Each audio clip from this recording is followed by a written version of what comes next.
And we're going to start with onions, of course. And on this tray, I've been cooking down some onions for you. And I'm using a combination of onions to make an onion soup. Now, I like this as a roasted onion soup. So we're starting with some leeks.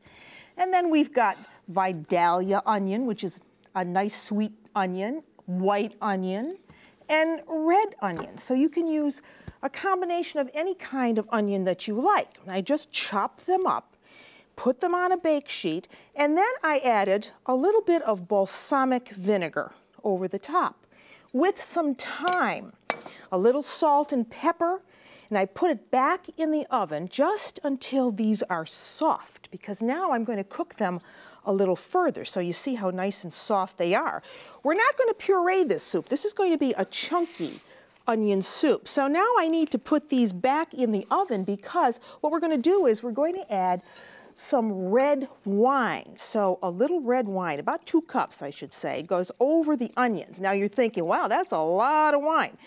But these onions are going to absorb all that wine and give it a great flavor.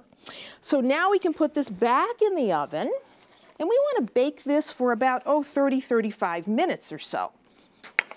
Now you see how all of that wine has been absorbed by the onions. And you have a really nice color to the onions. All of the onions go in. You want to make sure you're using a deep enough pot for this, because you're going to be adding liquid to this. So all of the onions into the pan. And I also added a couple cloves of garlic to this, and you can just leave the garlic whole. So all of that in, and I would put the thyme in a little bouquet with some kitchen string to keep it all together. We want to add some good stock. So here we have beef stock. If you don't want to use beef stock, you could use chicken stock. You could use water if you wanted to. But if you use the beef stock, you're going to get a much deeper flavor. And when I put stock in, so that I don't splatter myself, I always do it over the bowl of the spoon. Keeps it where it should go. So in it goes. That was 2 quarts. And now we want to add some bay leaf. Leave it whole, because if you cut it up, you know, there's a chance that it could get stuck in your throat when you're eating this, and you don't want that, because you could choke on that. So 2 bay leaf. Here we have some just fresh flat leaf parsley. Always use flat leaf, because curly parsley just has no flavor. So that goes in. And then what I like to do in a soup like this, and a lot of other soups that I make, is to save the rind from Parmigiano Reggiano cheese. So I save these cheese rinds. They're perfectly edible. And when I have enough, I throw them into the soup. So the 2 cheese rinds go in.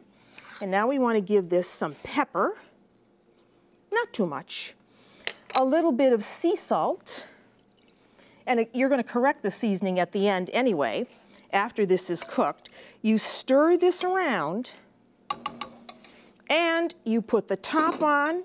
You bring this to a boil.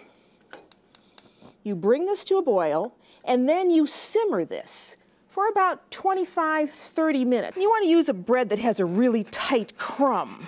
So you take this bread, and you cut it up into pieces, just like that. All right, now we have to do one last thing, and that is ladle our soup into, you want to do this in an oven-proof soup bowl, because you're going to put this under the broiler. So let's get some of this roasted onion soup. Beautiful color. This just fits the bill. So here we have our soups, and then the last thing we need to do is get our broiler going. So you want your broiler on.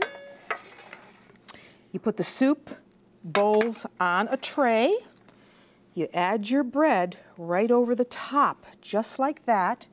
And then, of course, we need a grating of Parmigiano Reggiano right over the top, because that's going to melt beautifully in the oven.